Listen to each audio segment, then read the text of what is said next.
Il y a beaucoup d'enfants de sorte que on est en train de créer, là on ne pouvait même pas créer des abris d'accueil. Et on s'attend qu'il doit y en avoir plus avec l'entrée en action de la brigade spéciale de l'ONU.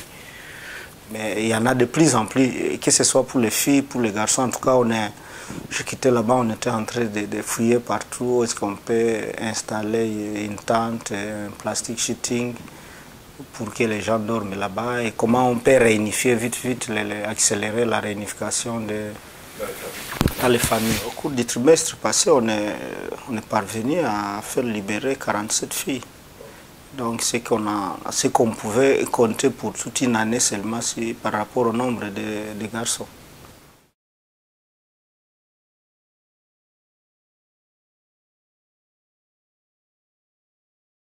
Très dangereux, de sorte qu'à un moment donné, c'est devenu chronique pour moi, mais j'ai envie d'arrêter.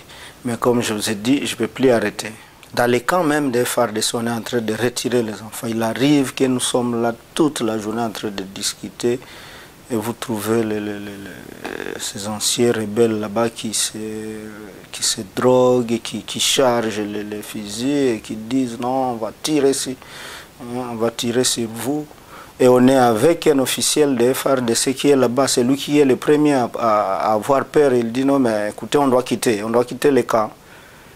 Et après on vient, on dit non mais... Donc les menaces sont au quotidien.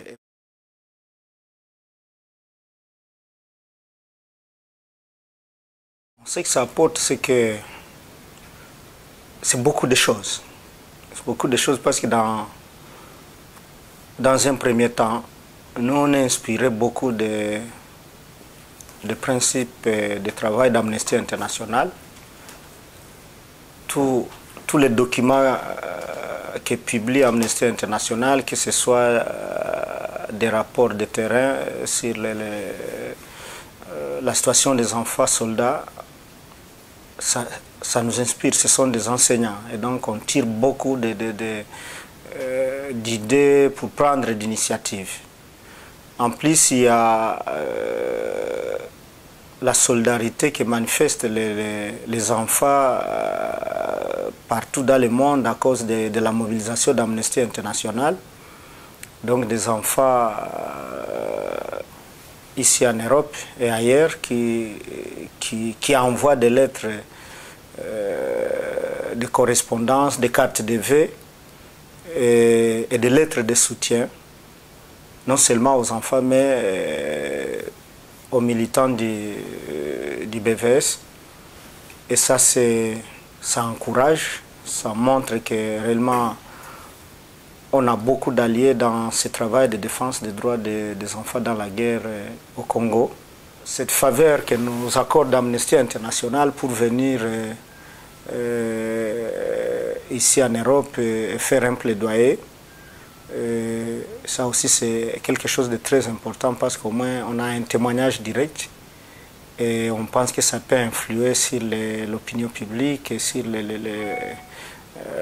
les autorités ici en Europe et particulièrement ici en Belgique pour que ces crimes de guerre et ces crimes contre l'humanité à l'endroit des enfants.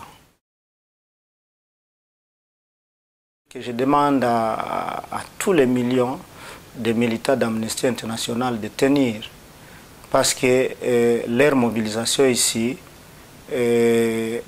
a des impacts sur notre mobilisation sur le terrain.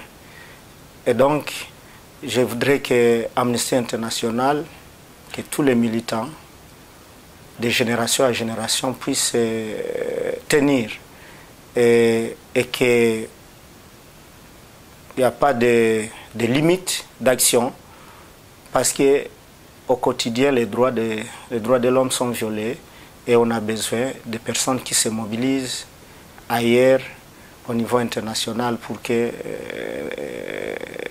la situation des droits humains soit une des priorités de tous les dirigeants dans les pays du tiers-monde.